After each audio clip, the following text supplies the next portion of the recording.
మనం ఎట్లుండాలని పౌలు తిమోతికి రాస్తున్నాడంటే, నీవు పవిత్రుడుగా ఉండునట్లు చూచుకొనుము. హల్లెలూయా. పక్కన వాళ్ళకి చెప్పండి, నీవు నీవు పవిత్రుడుగా ఉండునట్లు చూసుకో, అపవిత్రంగా ఉండకు అని. ఎట్లుండాలని దేవుడు కోరుతున్నాడు? ఏ విషయాల్లో పవిత్రంగా ఉండాలని అంటే, అక్కడ 4వ అధ్యాయం, దేవుని 4వ అధ్యాయం 11వ వచనంలో చూడండి. 4:11-12 నీ యవనాన్ని బట్టి ఎవడు నిన్ను తృణీకరింపనీయకము గాని మాటలోను ప్రవర్తనలోను ప్రేమలోను విశ్వాసములోను పవిత్రతలోను విశ్వాసులకు మాదిరికరముగా ఉండు. హల్లెలూయా. తిమోతితో అంటున్నాడు పౌలు, నీ యవ్వనమును బట్టి యవ్వనిని తృణీకరింపనీయకుము. హల్లెలూయా. దీని అర్థం ఏంటిదంటే, దేవుని పిల్లలారా, మనము పవిత్రంగా ఉండాలని దేవుడు కోరుకుంటున్నాడు. పౌలు ఆ పత్రికలో రాస్తా ఉన్నాడు. పవిత్రంగా ఉండడానికి మనము దేవుని పిల్లలారా ఇవి ఏ విషయాలు అంటే, వాక్యం అంటుంది, మీరు మీ యవ్వనాన్ని బట్టి ఎవరిని తృణీకరించనీయకు అంటున్నాడు. కొన్నిసార్లు మనల్ని బట్టి దేవుని నామానికి అవమానం కలుగుతుంది. ఏంటంటే, మనము దేవుని దృష్టిలో మనం దేవునిలో చక్కగా లేక మనల్ని బట్టి దేవునికి అవమానం తెచ్చే వ్యక్తులంగా సిద్ధపడుతున్నాం. నీ యవ్వనాన్ని బట్టి నిన్ను ఎవరు తృణీకరించద్దు, అంత పవిత్రంగా నీవు ఉండాలి అంటున్నాడు. హల్లెలూయా. చాలాసార్లు అనుకుంటాం కదా, నీవు చర్చలో అయితే బాగుంటది కానీ ఇంటికి వస్తే గయ్యాని మొహం అదేమే. చర్చలో అయితే బాగానే ఉంటుంది కానీ నోరు పెద్ద చేసి ఊరంతా ప్రచారం చేస్తుంటుంది. చర్చలో అయితే మంచిగా ఉంటుంది కానీ ఇదిగో ఆ వ్యక్తి ఇంకా మనసు మార్చుకోలేదు, తగ్గింపు మనసు లేదు, ఓర్చుకునే మనసు లేదు, సహించే మనసు లేదని చాలాసార్లు నిన్ను బట్టి నిన్ను తృణీకరించే వ్యక్తులుగా నువ్వు సిద్ధపడుతున్నావా, నీవు కాపాడుకుంటలేవని అర్థం. హల్లెలూయా. అందుకే దేవుని పిల్లలాగా క్రైస్తవ జీవితం అంటే ఆలన పాలనతో జీవించే జీవితం కాదు కానీ, దేవుడు నీకు ఇచ్చిన రక్షణను చివరి వరకు కాపాడుకొని, పరిశుద్ధంగా కాపాడుకొని, నీవు కాపాడుకొని ఆయనను చేరు వరకు నిన్ను ఎవడు తృణీకరించకుండా నీవు జీవించాలనేది దేవుని కోరిక. హల్లెలూయా. చదవగట్టిగా హల్లెలూయా. ఏలెత్తి చూపించొద్దు వీడు ఇట్లాంటి వాడని, ఏలెత్తు చూపించొద్దు ఈమె ఇట్లాంటిదని. ఎందుకు అని అంటే, అట్లాంటి జీవితాన్ని మనం కలిగి ఉండాలని దేవుడు కోరుకుంటున్నాడు. అట్లాగా మనము తృణీకరించబడకూడదని పౌలు కూడా తన పత్రికలో తిమోతితో రాస్తున్నాడు. బాబు, నిన్ను బట్టి ఎవడు కూడా నిన్ను తృణీకరించొద్దు అంటే, నిన్ను బట్టి ఎవడు కూడా ఏలెత్తి ఇట్లా చూపించొద్దు. అట్లా జీవించాలి ప్రజల మధ్యలో, అట్లా జీవించాలి సంఘం మధ్యలో, అట్లా జీవించాలి నీ జీవితంలో అని దేవుడు కోరుతాడు. హల్లెలూయా. చదువు గట్టిగా హల్లెలూయా.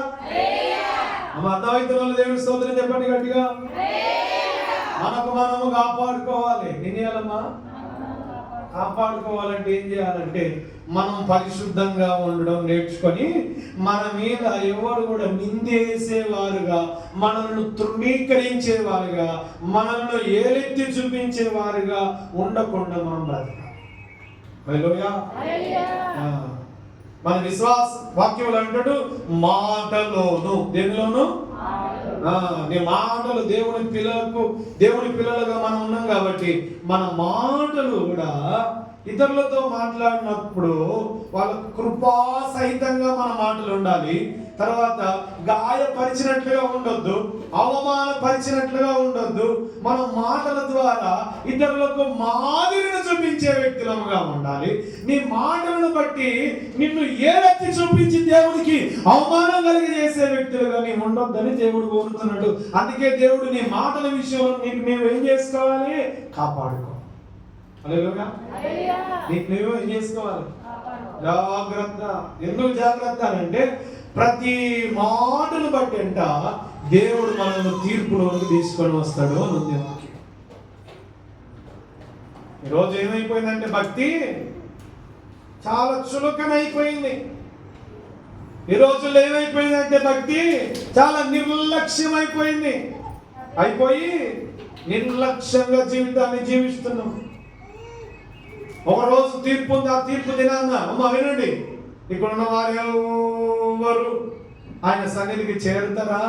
చేరిన తర్వాత ఏ బహుమానాలు ఉంటే ఏమి ఇవ్వగలడు, అవి పొందుకోగలమా అనే ఆలోచన లేదు చాలా మంది. ఎందుకు లేదంటే ఏదో మా అవసరం తీర్చబడడానికి మందిరానికి వస్తున్నాం, మా అక్కర్లు తీర్చబడడానికి మేము మందిరానికి వస్తున్నాం, మా ఇబ్బందులు మా రోగాలు పోవడానికి మేము మందిరానికి వస్తున్నాం. పరలోకం గురించి మాకు అవసరం లేదు. ఈ లోక సంబంధమైన ఇదిగో దీవెనల కొరకే, ఈ లోకంలో సంబంధమైన ఆశీర్వాదాల కొరకే ప్రభువును వెంబడిస్తున్నాం అనుకున్న వారు మీరు ఎన్ని రోజులు వచ్చి వాక్యాన్ని విన్నా లోక సంబంధమైన విషయాల్లోనే దీవించబడతారు, కానీ ఆత్మ సంబంధమైన పర సంబంధమైన ఆ అనుభవంలోనికి మీరు నడిపింపబడకపోవడం వల్ల మీరు పరలోకానికి చేరరు అని దేవుని వాక్యం సెలవిస్తుంది. హల్లెలూయా. చదవమా గట్టిగా హల్లెలూయా. అందుకే వాక్యం అంటుంది, దేవుని పిల్లలారా మాటలోను, తర్వాత ఏమంటుండు, ప్రవర్తనలోను. ఇట్లమ్మా ప్రవర్తన రండి గట్టిగా. మాట జాగ్రత్తగా ఉండాలి, నువ్వు మాటలను కాపాడుకోవాలి. ప్రవర్తన ఏంటిదమ్మా? చెప్పలేదు గట్టిగా చెప్పండి, ముగించేస్తా. మన బిహేవియర్, మన ప్రవర్తన చాలా జాగ్రత్తగా ఉండాలి అంటే. నవ్వే చోట నవ్వాలి, కానీ నవ్వకూడని చోట నవ్వరు. కొంతమంది కోసులు ఎక్కువ, ఏడ నవ్వాలో ఆడ నవ్వరు, ఏడ నవ్వకూడదు ఆడ నవ్వి అవమానం తెచ్చుకోండి. అర్థమవుతుందా?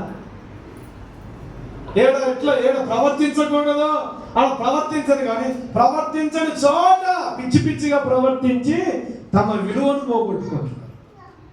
అందుకే నిన్ను ఎవడు కూడా చేయెత్తి ఏలెత్తి చూపించకుండా ఉన్నట్లుగా నీ ప్రవర్తన విషయంలో కూడా నువ్వు జాగ్రత్తగా ఉండి నీకు నీవు ఏం చేసుకోవాలంటే కాపాడుకోవాలి. నువ్వు కాపాడుకోకపోతే ఏమవుతుందంటే సైతానికి సంబంధమైన ఆలోచనలో చేరిన వాడవి నువ్వు ఇన్ని రోజులు చేసిన ఈ భక్తికి నరకానికే వెళ్ళిపోతుంది తప్ప పరలోకానికి రా.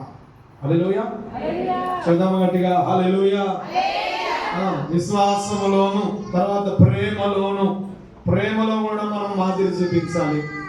ప్రేమలో కూడా మనము కాపాడుకోవాలి. అందరి మీద మనము ప్రేమ కలిగిన వారమై ఉండాలి. హల్లెలూయా. ఒకరి ఎడల సంఘముగా మనం ఉన్నాం కాబట్టి ఒకరి ఎడల ఒకరికి ప్రేమ అనురాగాలు కలిగిన వారమై ఉండాలని, దాని విషయంలో తేడాలు రావద్దు. ఏమి అన్ని విషయాల్లో బాగానే ఉంటుంది, కానీ ఒకరితో ఒకరికి కలిసి జీవించలేదబ్బా, మా ప్రేమించలేదు అనే ఆలోచన నిన్ను బట్టి ఇతరులకు రాకూడదు. నిన్ను బట్టి ఇతరులకు రాకుండా అన్ని విషయాల్లో ప్రేమ కలిగింది అనే ఆ పేరును సంపాదించుకోవాలి. విశ్వాసములోను పవిత్రతలోను, హల్లెలూయా, పవిత్రతలో కూడా మనల్ని కాపాడుకోవాలని దేవుని వాక్యం సెలవిస్తుంది. మనం ఈరోజు 4 విషయాలు నేర్చుకున్నాం. ఒకటి ఉపేక్షించుకోవాలి మనం, రెండవది తగ్గించుకోవాలని దేవుని వాక్యం విన్నాం, మూడవది పవిత్రత కలిగి ఉండాలని దేవుని వాక్యం విన్నాం, నాలుగవది నీకు నీవే కాపాడుకోవాలని వాక్యం విన్నాం.